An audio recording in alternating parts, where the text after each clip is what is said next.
Hello everyone, welcome back to the Samajik Guru channel. आज हम करने जा रहे हैं क्लास 9th के सोशल स्टडीज का सैंपल पेपर, जो कि सितंबर 2022 के एग्जाम्स के लिए है और ये इंग्लिश मीडियम स्टूडेंट्स के लिए है। तो सबसे पहले हम लोग देख लेते हैं कि हमारा पेपर पैटर्न जो है वो किस तरीके का, और साथ साथ ही हम उसके क्वेश्चन के आंसर जो है वो देते जाएंगे। ठीक है, तो आपको जो टाइमिंग है वो 3 घंटे की दी जाएगी पेपर को सॉल्व करने के लिए, और आपका पेपर जो है वो 80 मार्क्स का होगा। सबसे पहला जो सेक्शन ए है वो मल्टीपल चॉइस क्वेश्चन का है, और इसमें आपसे 12 मल्टीपल चॉइस क्वेश्चन जो है वो पूछे जाएंगे। ठीक है, एक नंबर का क्वेश्चन है। तो जो पहला क्वेश्चन पूछा गया है, what is the north south extent of India, यानी कि जो भारत है वो नॉर्थ से लेकर साउथ तक कितना फैला हुआ है। तो 3214 किलोमीटर। अगर आप ये नंबर जो है वो भूल जाते हैं तो आप जो है इसको इस तरीके से याद कर रही है, 3 से लेकर 1 तक जो है वो बैक काउंटिंग है। ठीक है, और जो पहला नंबर है उसमें 1 ऐड करके लास्ट में नंबर लग गया। ठीक है, अगला क्वेश्चन देखो, जिसमें आपको बोला गया है tell the names of the region in Punjab where soil is deposited by the rivers in its lower region during floods.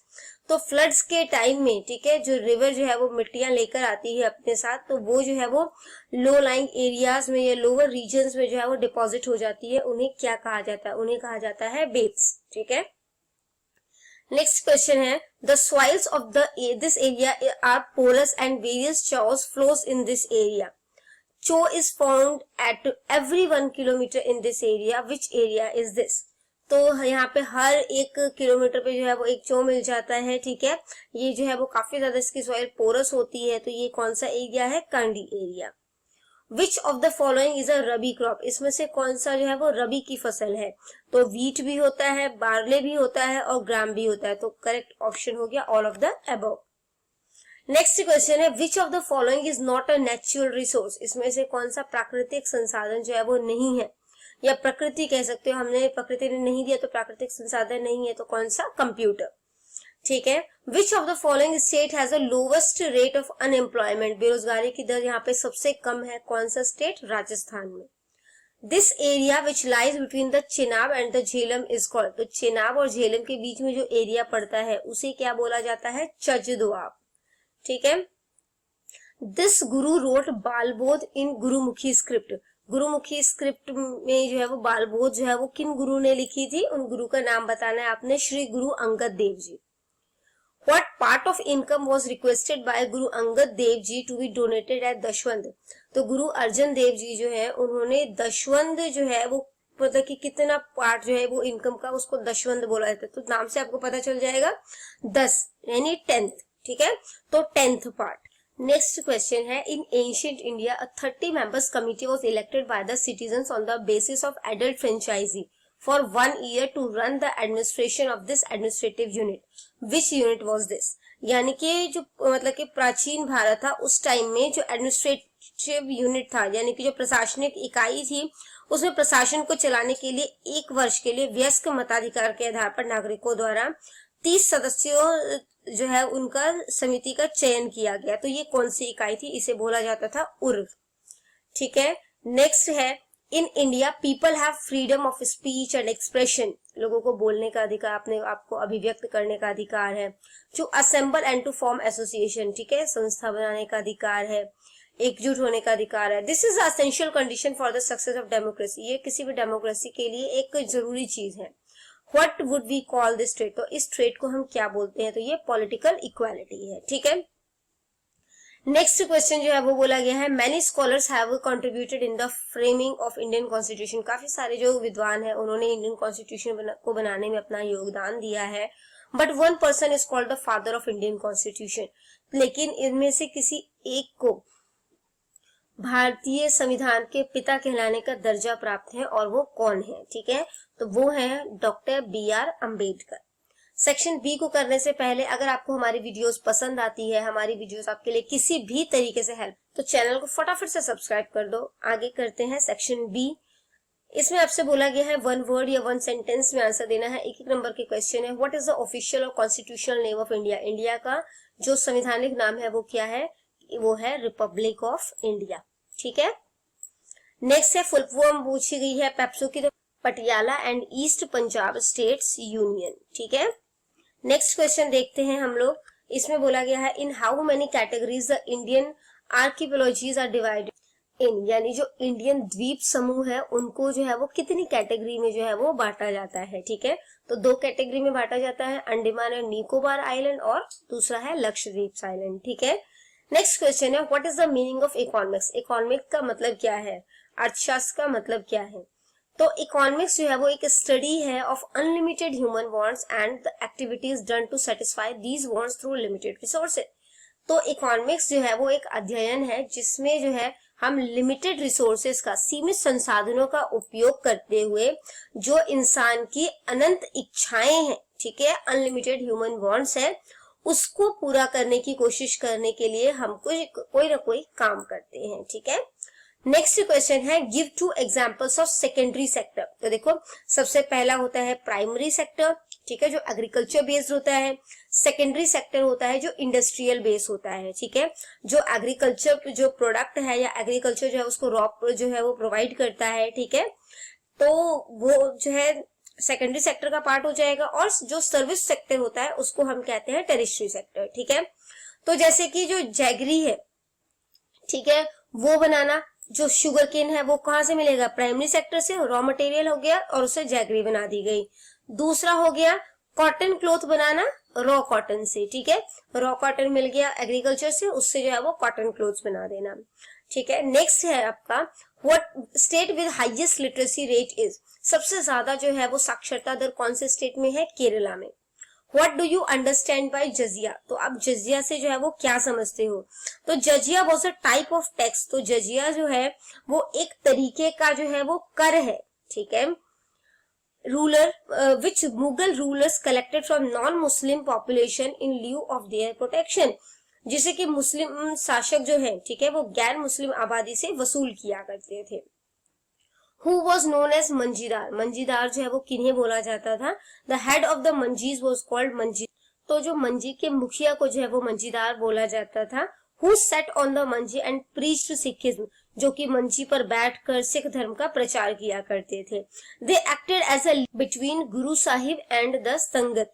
तो उन्होंने गुरु साहिब और संगत के बीच जो है वो एक कड़ी के रूप में वो काम किया करते थे, ठीक है। नेक्स्ट क्वेश्चन है to whom Guru Angad Dev ji got dictate आदि ग्रंथ साहिब जी। यानी गुरु अर्जुन देव जी ने आदि ग्रंथ साहिब जी को किन्हें डिक्टेट किया था, ठीक है, तो भाई गुरदास जी को। नेक्स्ट क्वेश्चन है when was the universal adult franchise given to the citizen of India. तो यूनिवर्सल एडल्ट फ्रेंचाइजी जो है वो है कह सकते हो जिसे हम लोग कहते हैं सार्वभौमिक वयस्क मताधिकार, वो भारत में कब दिया गया था, ठीक है, कि सभी लोग जो है वो जो भी 18 ईयर्स से ऊपर के हैं या पर्टिकुलर एज से ऊपर के हैं तो उनको जो है वोट देने का राइट होगा। तो वो इंडिया में मिला था 1950 AD में, ठीक है। अगला क्वेश्चन है write down any 2 hurdles in the way of democracy. तो लोकतंत्र के मार्ग में आने वाली 2 बाधाओं का बताना है हमने। रीजनलिज्म यानी जो क्षेत्रवाद है, ठीक है, इसके अलावा कास्टिज्म एंड कम्युनलिज्म यानी कि जातिवाद और सांप्रदायिकता। नेक्स्ट क्वेश्चन है आपका when was the announcement of division of India made. यानी कि कब जो है वो भारत का जो डिवीजन होने वाला है उसकी अनाउंसमेंट जो है वो कर दी गई थी। तो 3 जून 1947 को। सेक्शन सी पार्ट आ जाता है। 3-3 नंबर के क्वेश्चन है, टोटल 8 क्वेश्चन है। तो सेक्शन सी आपका 24 मार्क्स का बन गया, ठीक है। पहला क्वेश्चन आपसे पूछा गया है कि सार्क के ऊपर एक नोट लिखिए। तो सार्क क्या है, सार्क जो है वो साउथ एशियन कंट्रीज का जो है वो ग्रुप है जो कि आपसे सहयोग देने के लिए जो है वो बनाया गया था, ठीक है। इसका जो फुल फॉर्म है वो क्या है, south Asian association for regional cooperation, ठीक है। इसमें टोटल 8 मेंबर्स हैं जिसमें इंडिया, पाकिस्तान, अफगानिस्तान, बांग्लादेश, भूटान, मालदीव्स, नेपाल और श्रीलंका है। इंडिया जो है वो सार्क मेंबर्स में एक इम्पोर्टेंट स्थान रखता है। अगला क्वेश्चन है what of seasonal chos, what is a seasonal chos, give examples of these rivulets. तो इनके बारे में जो है वो आपने बताना है। तो सबसे पहले समझ लेते हैं चाउस होता क्या है, ठीक है। तो चाउस जो होता है वो सीजनल स्ट्रीम होता है या कह सकते हो चैनल होता है जो कि पंजाब के कांडी रीजन से जो है वो बहता है, ठीक है।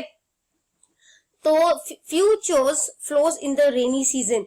तो बरसात के मौसम में कुछ चाउस जो है वो बहना शुरू हो जाते हैं। When there is no raining the water dries up due to dry weather and then they became dry in the summer season. तो जब बरसात नहीं होती या समर के टाइम में ये सूख जाते हैं। Such chos are known as seasonal chos. तो इस तरीके के जो चोज होते हैं उनको जो है वो मौसमी चोज जो है उसके रूप में जाना जाता है। There exist a number of seasonal chos in Ropar district. Ropar district में काफी सारे जो है वो सीजनल चोज हैं। These are also known as rao and ghar. तो इनको जो है वो राव या घर जो है वो बोला जाता है। अगला क्वेश्चन है मल्टी क्रॉपिंग क्या है, मल्टीपल क्रॉपिंग क्या है, उसको एक्सप्लेन करना है। To grow more than one crop on piece of land during a year. Multi से नाम याद रखना, मल्टी क्या होता है, बहुत सारा है ना। तो मतलब कि एक ही टाइम पर दो से ज्यादा फसलें या एक से ज्यादा फसलें उगाना, ठीक है, उसको मल्टीपल जो है वो क्रॉपिंग बोला जाता है। और ये एक ही लैंड पर उगाया जाता है, ठीक है, एक साल के दौरान। It is the most common way of increasing production on a piece given piece of land. तो एक दिए हुए लैंड पर जो है वो ज्यादा अगर फसल उगाना चाहते हैं तो उसका सबसे अच्छा तरीका यही होता है कि मल्टीपल क्रॉपिंग की जाए। This is possible by electric tubewells and continuous power supply being provided to the farmer. और ये मल्टीपल क्रॉपिंग जो है वो क्यों पॉसिबल हो पाया, क्योंकि इलेक्ट्रिक ट्यूबवेल जो है वो आ गया है। इससे क्या होता है कि किसानों को हर टाइम जो है वो पावर सप्लाई जो है वो भी दी जा रही है, तो जिससे वो अपने जो खेतों को जो है वो प्रॉपर तरीके से जो है वो वाटरिंग कर पाते हैं, ठीक है। तो नेक्स्ट क्वेश्चन है what is the difference between economic activities and non economic activities. तो इकोनॉमिक का मतलब हम समझ के आए थे वो ये एक्टिविटीज जो कि मतलब कि अर्निंग की जाती है जिससे, तो वो सारा हो जाएगा। नॉन इकोनॉमिक एक्टिविटी में जिससे हमें प्रॉफिट नहीं होगा, ठीक है। तो डिफरेंस देख लेते हैं। These activities are perform to earn money. Economic activity पैसा कमाने के उद्देश्य से की जाती है। जो नॉन इकोनॉमिक एक्टिविटी है उसमें इनकम जो है वो रिटर्न में नहीं आती। इकोनॉमिक एक्टिविटी का एग्जांपल ले लेते हैं, जैसे डॉक्टर जो है वो अपने पेशेंट को देखते हैं, ठीक है। नॉन इकोनॉमिक एक्टिविटी का एग्जांपल ले लेते हैं, वही डॉक्टर जब अपने घर में अपने बच्चों का इलाज करते हैं तो उसको उनको प्रॉफिट तो नहीं रिटर्न होगा, ठीक है, इनकम तो नहीं आएगी। नेक्स्ट पॉइंट है इकोनॉमिक एक्टिविटीज जो होता है वो नेशनल इनकम में ऐड होता है, ठीक है, वैल्यू ऐड करता है। अब इसमें जो है वो नॉन इकोनॉमिक एक्टिविटी में कोई इनकम नहीं आती तो नेशनल इनकम में भी ऐड नहीं होगा, ठीक है, या उसमें कोई वैल्यू ऐड नहीं करेगा। Economic activities contribute to the flow of goods and service in an economy. तो इकोनॉमिक एक्टिविटीज जो होता है उसमें सामान या सर्विस का लेन देन होता है, ठीक है, जबकि जो नॉन इकोनॉमिक एक्टिविटी है उसमें ना सामान का कोई लेन देन होगा ना सर्विस का लेन देन होगा, ठीक है, फ्लो नहीं होगा, ठीक है। इकोनॉमिक एक्टिविटीज जो है उससे वेल्थ और एसेट बनता है, ठीक है, क्रिएट होता है, जबकि मतलब कह सकते हो पैसा जो है वो बनता है, ठीक है, जबकि नॉन इकोनॉमिक एक्टिविटीज से खुशी मिलती है और संतुष्टि मिलती है। अब डॉक्टर का बच्चा जो है जिसका वो इलाज कर रहा है अगर वो ठीक हो जाएगा, है ना, तो उसको क्या मिलेगी, सेटिस्फेक्शन मिलेगा कि इसका इलाज सही टाइम पर कर दिया मैंने, और खुशी मिलेगी, ठीक है। अगला क्वेश्चन है state the difference between Malwa and Bangar. Malwa और बांगर में जो है वो डिफरेंस बताना है आपने। The area spread between Sutlej and Ghaggar river. तो सतलुज और घाघर रिवर के बीच में जो कह सकते हो एरिया पड़ता है वो मालवा है।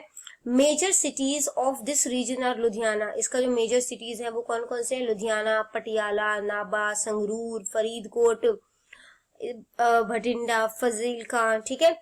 इसके अलावा जो बांगर है वो घग्गर और यमुना रिवर के बीच का जो है वो एरिया है, ठीक है, और इसमें जो सिटीज पड़ते हैं वो है अंबाला, पानीपत, कुरुक्षेत्र, जिंद, रोहतक और करनाल।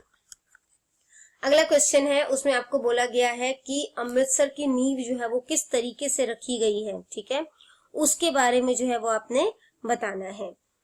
तो अमृतसर की Shri Guru Ramdas ji lead the foundation of Ramdaspur और अमृतसर। श्री गुरु रामदास जी जो है उन्होंने रामदासपुर या कह सकते हो अमृतसर की जो है वो नींव रखी। In 1557 AD, he initiated the work of digging the Amrit Sarovar under the supervision of बाबा बुड्ढा। तो 1557 ईस्वी में उन्होंने बाबा बुड्ढा जी के नेतृत्व में जो है वो अमृत सरोवर की खुदाई का काम शुरू किया, ठीक है। उन्होंने सिखों को रामदासपुर में आकर बसने का निर्देश दिया और इससे क्या हुआ कि उनके निर्देश पर 52 व्यापारी भी वहां पर आकर जो है वो बस गए। धीरे धीरे वहां एक बाजार जो है वो बनता चला गया या कह सकते हो विकसित होता चला गया, जो गुरु का बाजार के नाम से जाना जाने लगा। रामदासपुर को चक गुरु एंड चक गुरु रामदास, ठीक है, और चक गुरु रामदास के नाम से भी जाना जाने लगा। बाद में इसका नाम जो है वो अमृतसर रखा गया।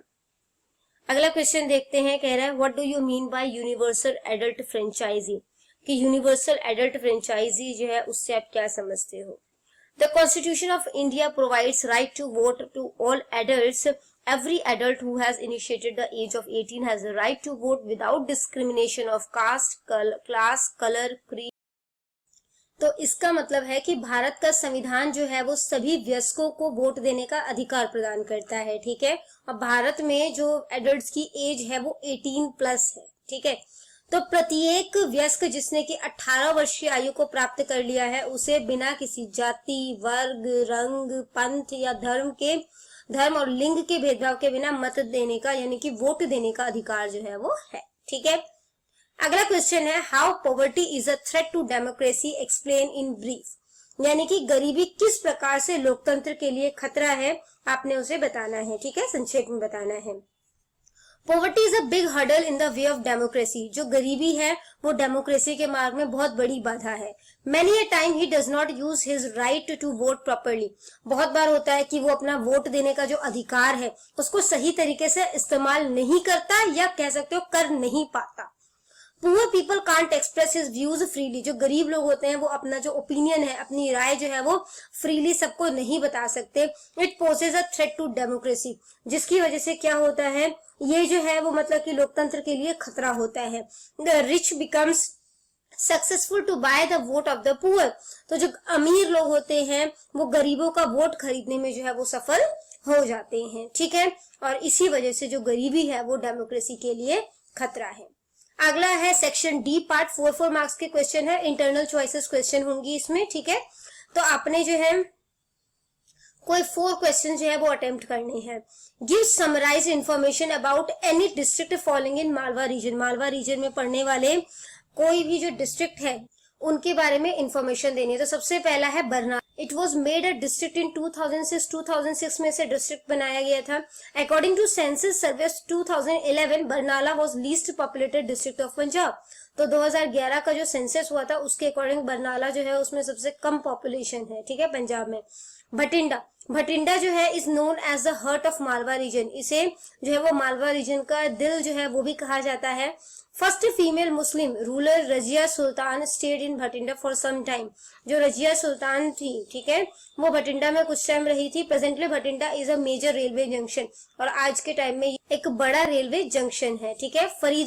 फरीदकोट जो है वो डिस्ट्रिक्ट बना था 1972 में in the name of famous Sufi sant Baba Farid जी जो है उनके नाम पर जो है वो ये फरीदकोट नाम पड़ा था, ठीक है। फिर आ जाता है मनसा डिस्ट्रिक्ट बना था 1992 में, और ये कॉटन के लिए जो है वो कॉटन के प्रोडक्शन के लिए काफी ज्यादा फेमस है, और क्योंकि कॉटन उगता है तो इसको जो है वो लैंड ऑफ व्हाइट गोल्ड भी बोला जाता है। अगला जो डिस्ट्रिक्ट है वो है लुधियाना। ये 1480 में स्टैब्लिश हुआ था, और किन्होंने किया था, लोधी रूलर्स ने किया था, ठीक है। और आज के टाइम पर ये होजरी गुड्स, ठीक है, यानी और जो है वो PAU पंजाब एग्रीकल्चर यूनिवर्सिटी के लिए फेमस है। फिर आ जाता है फिरोजपुर जो है वो हिस्टोरिकल सिटीज के नाम से जो जाना जाता है, और ये बहुत ही ज्यादा पुराना डिस्ट्रिक्ट है। It was also a district even before independence. ये देश आजादी से पहले भी जो है वो एक डिस्ट्रिक्ट था, ठीक है। नेक्स्ट क्वेश्चन है, describe the Indian coastal planes. तो इंडियन कोस्टल प्लेन्स के बारे में बताना है। तो इंडियन कोस्टल प्लेन्स जो है वो 2 पार्ट में डिवाइडेड है, वेस्टर्न कोस्टल प्लेन और ईस्टर्न कोस्टल प्लेन, ठीक है। तो जो वेस्टर्न कोस्टल प्लेन है यानी कि जो पश्चिमी तटीय मैदान है, ये मैदान जो है वो 65 किलोमीटर तक जो है वो चौड़ा है, ठीक है, और कच्छ से लेकर कन्याकुमारी तक फैला हुआ है, ठीक है।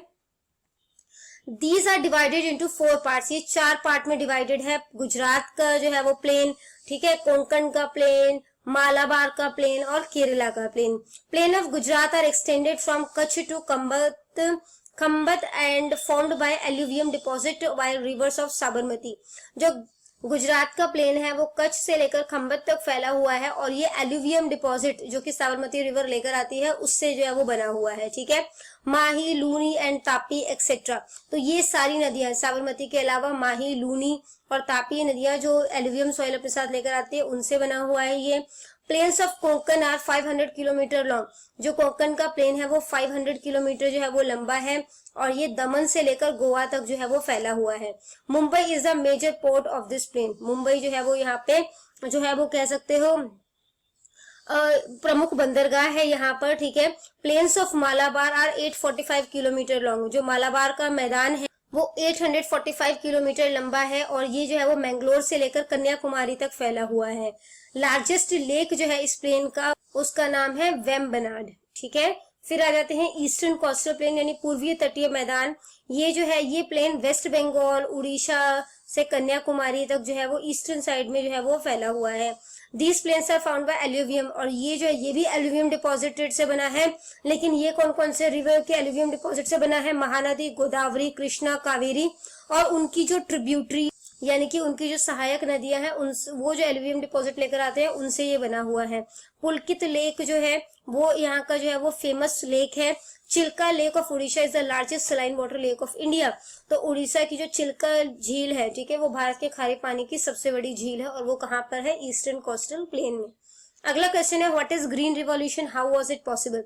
ग्रीन रिवॉल्यूशन क्या है और ये किस तरीके से संभव हो पाया? An extraordinary increase in agriculture production specially in wheat and rice is known as green revolution. तो कृषि उत्पादन में विशेष रूप से गेहूं और चावल में जो असाधारण वृद्धि हुई, ठीक है, उनको जो है वो हरित क्रांति के रूप में जो है वो जाना जाता है। The year 1966 to 67 was the initial year of the Green Revolution. जो 1966 से 67 का टाइम था वो हरित क्रांति यानी कि जो ग्रीन रिवॉल्यूशन का प्रारंभिक वर्ष था, ठीक है, स्टार्टिंग टाइम था। This was made possible due to the adoption of new technique of HYV seeds, more use of chemical fertiliser, more irrigation facilities etcetera.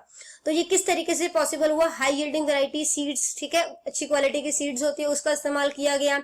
New technique जैसे कि केमिकल फर्टिलाइजर का इस्तेमाल किया गया। इरिगेशन फैसिलिटीज जो है वो मिलने लगी, सिंचाई की सुविधाएं मिलने लगी, जिसकी वजह से ग्रीन रिवॉल्यूशन जो है वो पॉसिबल हो पाया।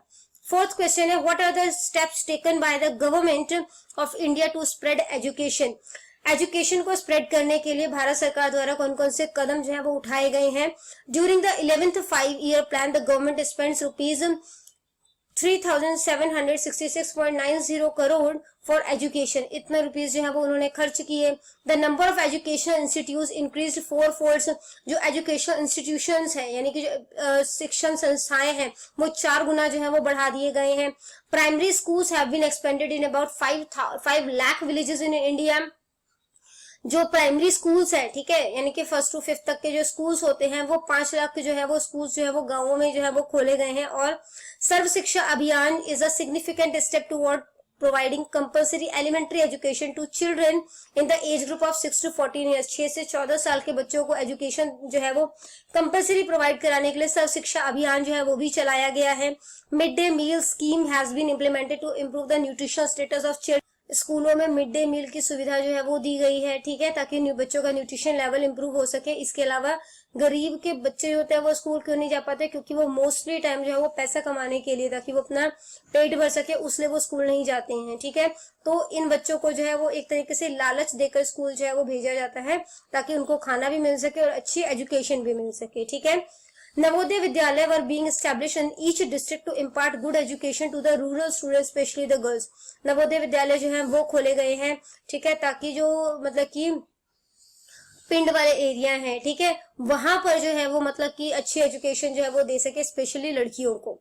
What do you learn from the life of Shri गुरु नानक देव जी। तो गुरु नानक देव जी के जीवन से आप जो है वो क्या सीखते हैं? Guru Nanak Dev Ji was strongly against the narrow views like irrational customs and rights, caste system, rationalism, etc. Guruji gave the message of true name and existence of Supreme God. The main teaching of Guru Nanak Dev Ji are given. यानी कि गुरु नानक देव जी जो है वो तर्कहीन रीति रिवाजों और संस्कारों, जाति व्यवस्था, जातिवाद आदि जैसे जो छोटी सोच थी, ठीक है, संकीर्ण विचार थे, उनके सख्त खिलाफ थे। गुरु जी ने सच्चे नाम और सर्वोच्च ईश्वर के अस्तित्व का संदेश दिया। गुरु नानक देव जी की कुछ जो शिक्षाएं हैं वो इस तरीके से हैं। उन्होंने कहा कि ईश्वर जो है वो एक है। Guru Nanak Dev Ji preached that God is one and that we all are the children of one God. तो गुरु नानक देव जी ने उपदेश दिया कि ईश्वर एक है और हम सभी जो है उन्हीं की संतान है। नेक्स्ट टीचिंग थी उनकी गॉड इज फॉर्मलेस, यानी कि ईश्वर जो है वो निराकार है। According to Guru Nanak Dev Ji, God has no color or shape and is formless. He preached against idol worship.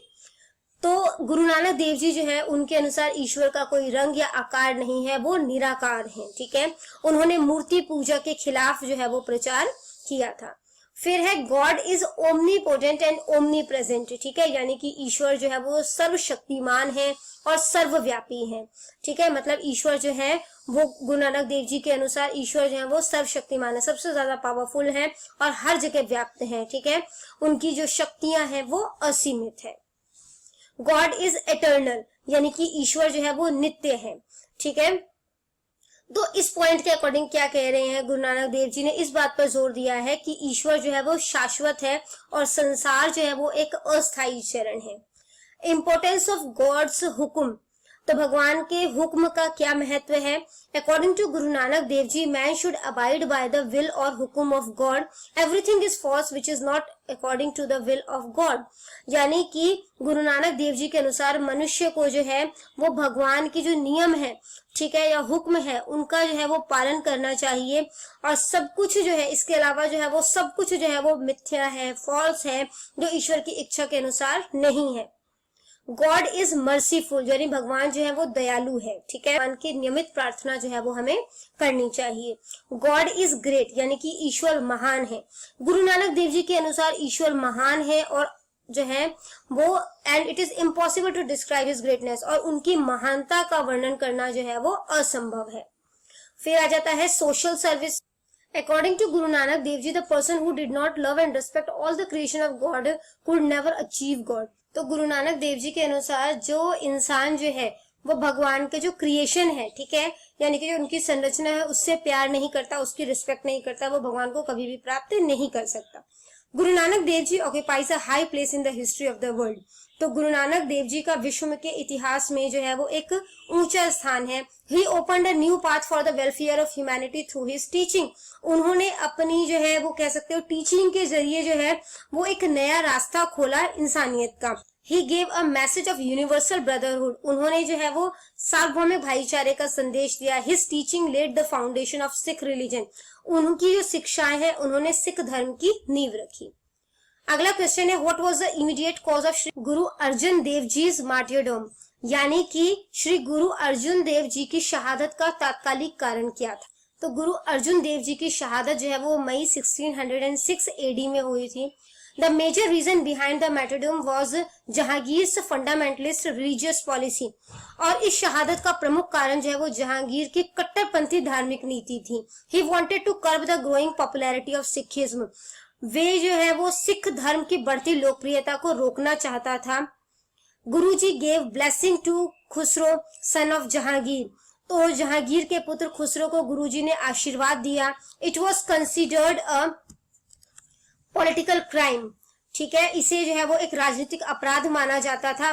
मोreover the compilation of Shri गुरु आदि ग्रंथ साहिब जी by Guru Arjun Dev ji further increased the suspicion on Jahangir, ठीक है, यानी कि जो है वो इसके अलावा गुरु अर्जुन देव जी द्वारा जो श्री आदि ग्रंथ साहिब जी के जो संकलन किया गया था, ठीक है, ने जहांगीर के संदेह को और भी ज्यादा बढ़ा दिया।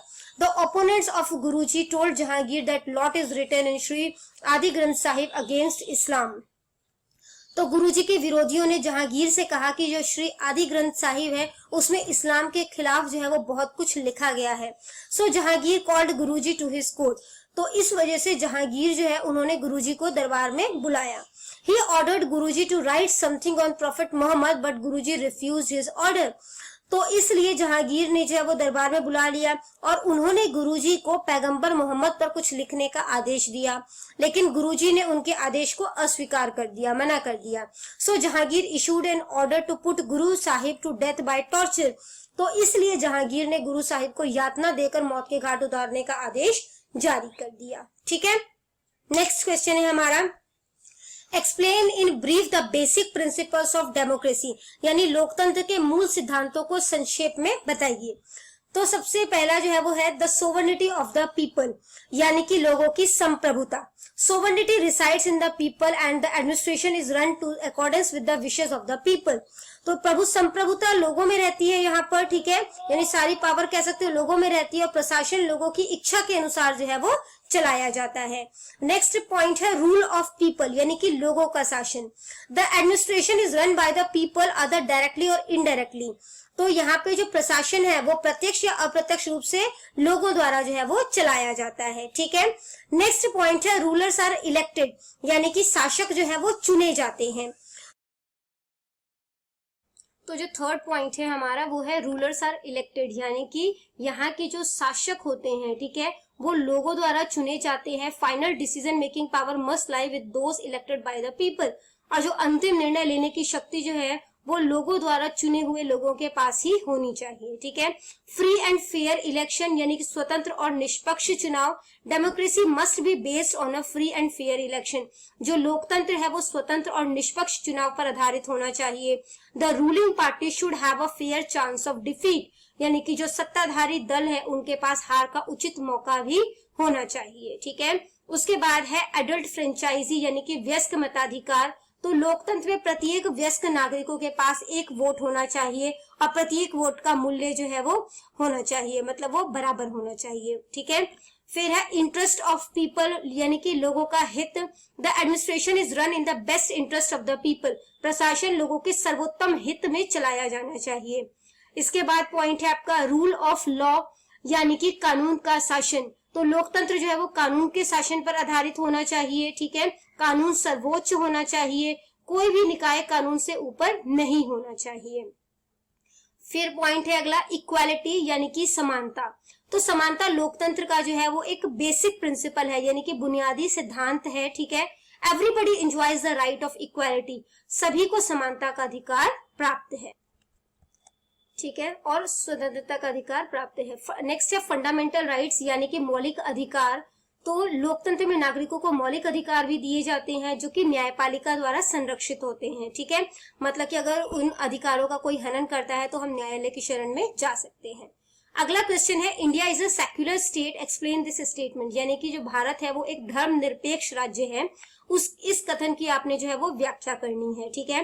तो in India people of different religion, caste and creeds reside, तो भारत में अलग अलग धर्मों के, जातियों के, पंथों के लोग रहते हैं। The Britishers policy of divide and rule created a spirit of communism among Hindu and Muslim. तो जो अंग्रेजों की फूट डालो और राज करो की नीति थी, उन्होंने हिंदू और मुस्लिमों के बीच जो है वो सांप्रदायिकता की भावना जो है वो पैदा कर दी। The framers of constitution try to make India a secular state, यानी कि जो संविधान के निर्माता थे उन्होंने भारत को एक धर्मनिरपेक्ष राज्य बनाने की कोशिश की, और इसे और स्पष्ट के लिए 42वें संविधान संशोधन जो कि 1976 में हुआ था, उसमें हमारे जो प्रस्तावना है, प्रियम्बल है, उसमें सेक्युलर वर्ड को जोड़ा गया, ठीक है। Indian concept of secularism implies that all religions are equal. तो जो यहाँ पे मतलब कि जो भारत में जो है वो ये इसके थ्रू जो है वो शो किया गया कि जितने भी धर्म है वो सभी जो है वो बराबर है। India will not establish any one religion as official religion, India जो है वो किसी भी एक धर्म को जो है वो अपना राष्ट्र का रिलीजन जो है वो नहीं घोषित कर सकता। Every person has a right to worship, practise and propagate their religion he और शी बिलीव्स इट। सभी लोगों को जो है वो अपनी जो है वो धर्म के अनुसार जो है वो पूजा करने का, ठीक है, किसी कह सकते हो प्रैक्टिसेस को फॉलो करने का या जो है वो प्रचार करने का अधिकार जो है वो प्राप्त है। पार्ट ई जो है वो सोर्स बेस्ड क्वेश्चन है, ठीक है, और इसके अंदर जो है आपको जो है वो पैराग्राफ दिया गया है। 2 सोर्स बेस्ड क्वेश्चन आएंगे, 4 मार्क्स के, 1 मार्क्स के हर क्वेश्चन होंगे। How far is the plateau region of south India spread and which river flows in it, कितना फैला हुआ है साउथ इंडियन जो है साउथ इंडिया का जो प्लेट्यू रीजन है और कौन सी रिवर उसमें बहती है। तो ये ईस्ट ऑफ मारवाड़ रीजन से जो है वो फैला हुआ है, और इसके यहाँ पर जो नदियां बहती है वो है चंबल और उसकी जो ट्रिब्यूटरीज रिवर है, ठीक है। इसके अलावा जो है नेक्स्ट क्वेश्चन है the plateau region of south India is useful for which crop, कौन सी क्रॉप जो है वो उसके लिए जो है वो साउथ इंडिया का प्लेट्यू रीजन जो है वो कह सकते हो अच्छा है। तो यहाँ पे ब्लैक सॉइल पाई जाती है, ठीक है, और यहाँ पे कॉटन और शुगर केन के लिए ये बेस्ट मानी जाती है। अगला जो क्वेश्चन है वो बोला गया है which mountain ranges are found in the south Indian plateau, तो साउथ इंडियन प्लेट्यू में कौन सी माउंटेन रेंजेस पाई जाती है, अरावली, विंध्याचल और सतपुड़ा, ठीक है। Which is the highest peak of Aravalli range, highest peak Aravalli range की कौन सी है, गुरु शिखर। नेक्स्ट जो क्वेश्चन है यानी कि नेक्स्ट सोर्स बेस्ड क्वेश्चन से है Shri Guru Amardas ji lead the Sikh religion for how many, Shri Guru Amardas जी ने कितने वर्षों तक सिख धर्म का जो है वो नेतृत्व किया, 22 ईयर्स तक, 1552 से लेकर 1576 एडी तक। नेक्स्ट क्वेश्चन है विच गुरु साहिब कंस्ट्रक्टेड द बोली इन गोइंदवाल, गोइंदवाल में कौन से गुरु साहिब जो है उन्होंने बोली का निर्माण किया? तो गुरु अमरदास जी ने। इन how many ragas Shri Guru Amardas ji composed बानी? कितनी जो है वो राग्स में जो है वो गुरु अमरदास जी ने जो है वो बानी जो है वो मतलब कि कंपोज की थी? 17 राग्स में। मंजीदार से आप क्या समझते हैं? जो मंजी के हेड होते हैं उन्हें मंजीदार जो है वो बोला जाता है। नेक्स्ट जो है वो सेक्शन एफ आ जाता है, मैप पॉइंटिंग है। 4 प्लेसेस जो है वो आपने इंडिया के मैप में शो करनी है और 4 प्लेसेस आपने पंजाब के मैप में शो करना है, ठीक है। तो सबसे पहला पीर पंजाल, तो ये जो पार्ट दिख रहा है आपको, ये पीर पंजाल का है। काराकोरम रेंज यहाँ पर है, ठीक है।